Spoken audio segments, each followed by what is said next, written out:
Hi అండి, మీకు సింపుల్గా చిటికలో అయిపోయే టమాటా చింతపండు రసం ఎలా చేసుకోవాలో చూపిస్తాను.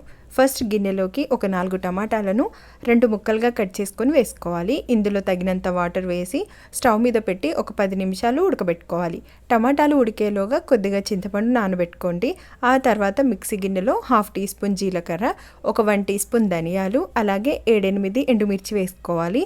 ఇంకా మనం ఈ రసంలో కారం వేసుకోం కాబట్టి ఇంకా మీరు తినే స్పైస్ని బట్టి ఎండుమిర్చి తీసుకోండి. అలాగే కొద్దిగా మిరియాలు, తర్వాత ఇంకా వెల్లుల్లిపాయలని వేసుకోవాలి. వీటిని మంచిగా మిక్సీ పట్టుకోండి. సో నేనైతే కొంచెం మెత్తగానే మిక్సీ పట్టుకుంటాను. ఇలా మిక్సీ పట్టుకొని సైడ్కి పెట్టేసుకోవాలి.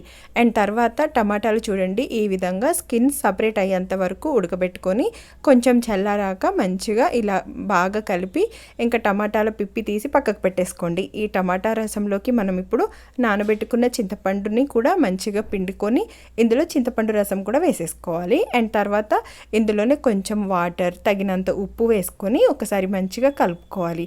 అంతే. ఈ విధంగా కలుపుకున్న తర్వాతకి ఇప్పుడు మనం ఈ రసంలోకి తాలింపు ప్రిపేర్ చేసుకుందాం.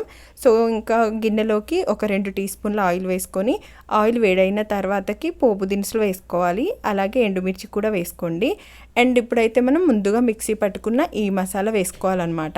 ఇలా ఆయిల్లో కొద్దిసేపు ఫ్రై చేసుకోవాలి. ఫ్రై చేసుకున్న తర్వాతకి మనం ముందుగా రెడీ చేసి పెట్టుకున్న ఈ రసం అయితే ఇందులోకి ట్రాన్స్ఫర్ చేసేసుకోవాలి.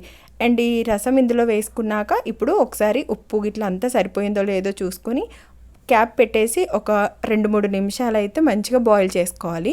అంతే. రసం ఒక పొంగు వచ్చిన తర్వాతకి స్టవ్ ఆఫ్ చేసేసుకొని ఇందులోనే మనం కొద్దిగా కొత్తిమీర వేసుకొని స్టవ్ ఆఫ్ చేసుకోవాలి. చాలా టేస్టీగా ఉంటుంది. పిల్లలైనా పెద్దలైనా చాలా ఇష్టపడి తింటారు. మీరు కూడా ఇంట్లో తప్పకుండా ట్రై చేయండి. అండ్ రెసిపీ నచ్చితే లైక్ చేసి సబ్స్క్రైబ్ చేసుకోండి. Thanks for watching. బాయ్.